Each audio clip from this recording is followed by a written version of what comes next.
ડિંડોલી વિસ્તારમાં મુખ્ય માર્ગનો આશરે 100 મીટર જેટલો ભાગ અચાનક ઘસી પડતા મહાનગરપાલિકાની કામગીરી સામે ગંભીર સવાલો ઊભા થયા છે। સદનસીબે કોઈ જાનહાની થઈ નથી, પરંતુ ઘટનાના પગલે સ્થાનિકોમાં રોષ ફેલાયો છે અને જવાબદારો સામે કાર્યવાહી કરવાની માંગ ઉઠી રહી છે। સુરત શહેરના ડિંડોલી વિસ્તારમાં મહાનગરપાલિકાની ગંભીર બેદરકારી સામે આવી છે। ન્યૂ ડિંડોલી તરફ જતા મુખ્ય માર્ગ પર વહેલી સવારે આશરે 100 મીટર લાંબો રોડ અચાનક ઘસી પડ્યો છે। ઘટનાના પગલે સ્થાનિકોમાં ભય અને રોષનો માહોલ જોવા મળી રહ્યો છે। રોડ ઘસી પડતા વાહન ચાલકોને ભારે હાલાકીનો સામનો કરવો પડી રહ્યો હતો। સદનસીબે ઘટના સમયે કોઈ જાનહાની નોંધાઈ ન હતી। સ્થાનિકોના જણાવ્યા મુજબ રોડના નિર્માણ અને જાળવણીમાં બેદરકારીના કારણે આ સ્થિતિ સર્જાઈ છે। ઘટનાની જાણ થતાં મહાનગરપાલિકાના અધિકારીઓ સ્થળ પર દોડી આવ્યા હતા અને સુરક્ષાને ધ્યાનમાં રાખી અસરગ્રસ્ત વિસ્તારને બેરિકેડ ઘેરી દેવામાં આવ્યો છે।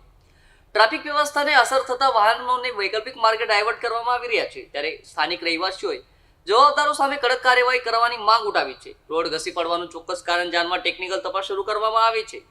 તંત્ર દ્વારા સમારકામની કામગીરી હાથ ધરી દેવાઈ છે અને જ્યારે ઘટનાએ વિકાસ કાર્યોની ગુણવત્તા અંગે સવાલો ઊભા કર્યા છે।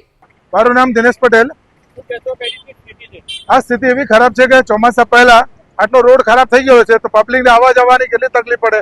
લોકો પબ્લિકના વેરાથી આ કામ કરેલા છે। મ્યુનિસિપાલિટીએ પબ્લિક વેરો ભરે છે, આવવા જવાનો રસ્તાનો ટેક્સ પણ ભરે છે, વ્હીકલોના પણ ટેક્સ ભરાય છે, પબ્લિકના મકાનોના વેરા ભરાય છે। આવા રોડ બેસી ગયો છે તો આ કન્ડિશન આવી અત્યારે છે। તો અત્યારે ચોમાસું ચાલુ નથી થયું તો ચોમાસાના હજુ 4 મહિના બાકી છે તો ચોમાસાના 4 મહિના બાકી તો શું કન્ડિશન થશે? અત્યારે 100 જગ્યાએ આવા 200 જગ્યાએ 500 જગ્યાએ એસએમસીના કામ થયેલા છે સુરત મહાનગરપાલિકાના સુરતની અંદર, તો બીજી જગ્યાએ શું સ્થિતિ હશે?